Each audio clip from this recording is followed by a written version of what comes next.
Hello again everyone. For today's video, magluluto nga ako ng ulam ko for lunch. At ayan, pinapakuluan ko na ngayong talong. Pwede din siyang ihawin, mas masarap pag inihaw. Ano kaya itong lulutuin kong ulam? Pwede mo bang hulaan?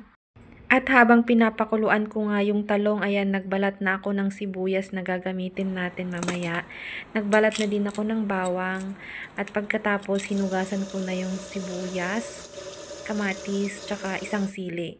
At ayan, hiniwa-hiwa ko na sa maliliit. And fast forward na tayo, ayan, malambot na ang ating talong, kaya hahanguin ko na.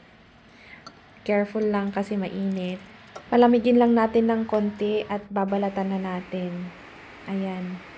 Medyo mainit pa, pero nagugutom na kasi ako. At ayan, nabalatan ko na. At dudurog-durugin na natin, gaya ng pagdurog niya sa puso mo. Ay, charot lang pala. At ayan, medyo nangitim na yung mga buto niya kasi matagal na siya sa ref. Tinatamad kasi ako magluto. Kaya ayan, pero pwede pa naman. Wala naman siyang uod, wala naman siyang sira, kaya okay pa.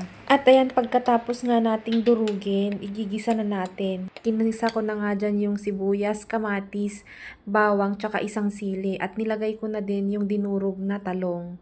Ayan, binekos-mekos ko na, and after that, nilagyan ko na ng patis, betchin, para naman magkalasa. Ayan, at nilagyan ko na din siya ng itlog.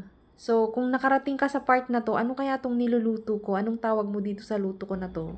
At ayan na nga, luto na ang ating puki-puki in Ilocano. Ayan, hindi siya mukhang puki-puki, hindi siya mukhang masarap, pero okay na yan. Ako lang din naman ang kakain. Pero bago tayo kumain, kung ngayon ka lang napadpad sa channel na ito, ay pindutin na ang subscribe button at notification bell para lagi kang updated sa aking mga bagong upload na video. Tara, kain na tayo! So, that's all for today. Thank you so much for watching!